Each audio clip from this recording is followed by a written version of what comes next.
Voice, आज की आवाज।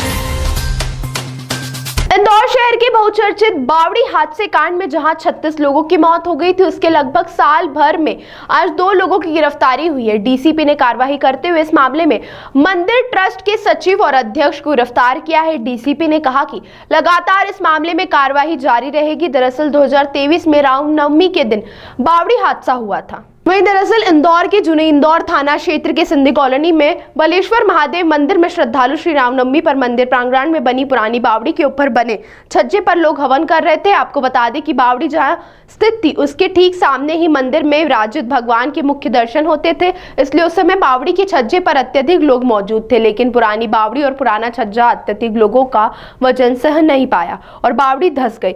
उसमें कई लोग दब के मर गए। हालांकि शुरुआती आंकड़ों से लेकर आखिरी तक लगभग 36 मौत इस हादसे में हो चुकी थी और इसके बाद ताबड़तोड़ शासन और प्रशासन की टीमें इस हादसे की जांच में जुट गई।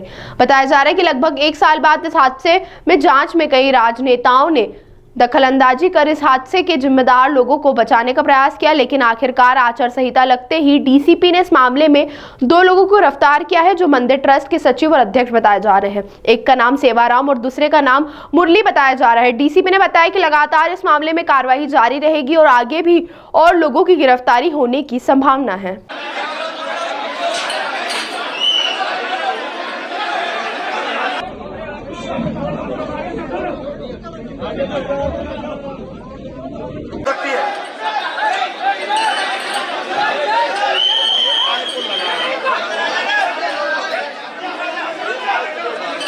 मजिस्ट्रियल जांच को इन्वेस्टिगेशन का पार्ट बनाया है। इन्वेस्टिगेशन जारी है। जानकारी अभी मैं उसमें आधे अधूरे में कोई कमेंट नहीं करूंगा जब तक मेरे पास जो जानकारी आ जाए और मैं डायरी का पार्ट बना लूँ और इन्वेस्टिगेशन में जो साक्ष्य आएंगे उस हिसाब से हमारी अग्रिम कार्रवाई रहेगी।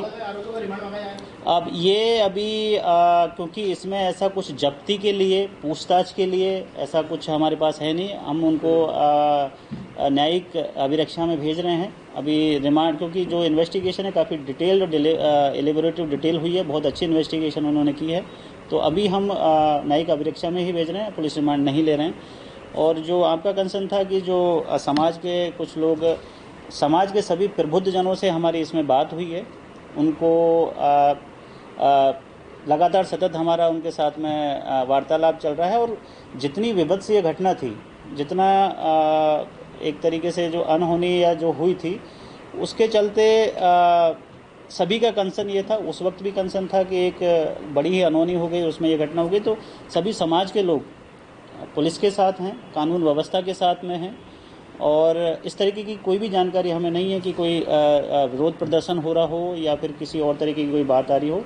सभी इंदौर पुलिस का साथ दे रहे हैं और उम्मीद है कि इसी तरीके से इंदौर पुलिस का साथ देते रहेंगे, शांति बनी रहेगी। इसमें जो भी कानूनी तौर से जो उचित धाराएं हो सकती थी वो सभी धाराएं इसमें लगी हुई हैं और जो शुरुआत में थी, जो हमारे लीगल एक्सपर्ट से हमारे जो इसमें ओपिनियन आई है उसी के आधार पर ये सारी चीज़ें चल रही। ये देखिए मैं जैसा मैंने बताया, हम दोनों अधिकारी, हमने डायरी का उल्लेख किया है। हमने आज की स्थिति में जो डायरी में हमें जो साक्ष्य मिले, जो हमारे पास एविडेंस है, जो इन्वेस्टिगेशन थी, क्योंकि इसका माननीय न्यायालय भी सुपरविजन में ये पूरा मैटर चल रहा है, तो वहाँ भी हमें जवाब देना है। तो इस हिसाब से हमने इसमें डायरी में जो उचित कार्रवाई बनती थी वो हमने की है और बिल्कुल इसमें विवेचना भी जारी है। नहीं, इसमें अभी इससे पहले और कोई गिरफ्तारी नहीं हुई है। ये पहली गिरफ्तारी है। सर, आपने 2 से 3 बार डायरी का उल्लेख किया। जब ये हादसा हुआ था 1.5 साल के लगभग हो चुका है।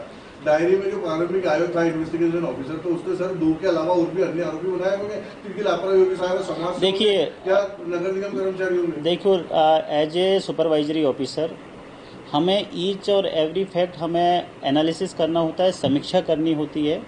जो अभी विवेचना थी उसमें हमें लगा कि कुछ और जानकारी चाहिए, उसके आधार पर ही हम उसमें आगे बढ़ पाएंगे। तो मैं बार बार आपसे यही कह रहा हूँ कि हमने इसमें जानकारियाँ मांगी हैं अलग अलग डिपार्टमेंट से, तो जैसे ही जानकारी आएंगी जो साक्ष्य उसमें निकल के आएंगे उस हमारा इन्वेस्टिगेशन और जो अभी चल रहा है वो उसको मजिस्ट्रियल, मैंने आपको एक चीज़ को मैं बार बार आप लोगों को बता रहा हूँ कि मजिस्ट्रियल जांच भी हमारा इस इन्वेस्टिगेशन का पार्ट है, लेकिन उसमें जब हम कोर्ट में चालान लगाते तो हमारे पास सफिशिएंट एविडेंस हो, सफिशिएंट डॉक्यूमेंट हो, ताकि हम कम से कम हमारा जो वहाँ पे जो ट्रायल चलेगा, तब हमारी डायरी जब चलेगी तो उसमें हम लोग स्टैंड ले सकें। तो जानकारियाँ मांगिए, उस हिसाब से फिर आगे इसमें कार्रवाई करेंगे। सर, इन्होंने पूछताछ में बताया कि स्लैब डालने की परमिशन किसने दी थी? ये सारे देखिए, ये ही बिंदु हैं जिन पे हमें और गहराई में जाना बाकी है। Thank you. गिरफ्तारी कहाँ से हुई? इंदौर से हुई हैं। दोनों ही जो व्यक्ति हैं बहुत ही मतलब कोऑपरेटिव हैं। पूरी पुलिस की जो प्रक्रिया थी उसमें पूरा साथ देने, किसी भी तरीके का उनकी तरफ से कोई कोई बवाल खड़ा नहीं किया गया। बहुत ही शांति प्रिय तरीके से उन्होंने पुलिस का साथ दिया है और जो कानूनी प्रक्रिया है उसको फॉलो कर रहे हैं। घटना स्थल जो बावड़ी है उसे तो बूढ़ दिया गया है, कैसे साक्ष्य जुटाएंगे? ये उस वक्त मैं वही चीज़ बार बार घूम के आ रहे हैं। आपके जितने भी क्वेश्चंस हैं, जितने भी आपके जो आपके ऑब्जर्वेशंस हैं, वो बाकी की जो इन्वेस्टिगेशन जारी है उसमें हम इन तथ्यों के बारे में जानकारी जुटाएंगे। Thank you.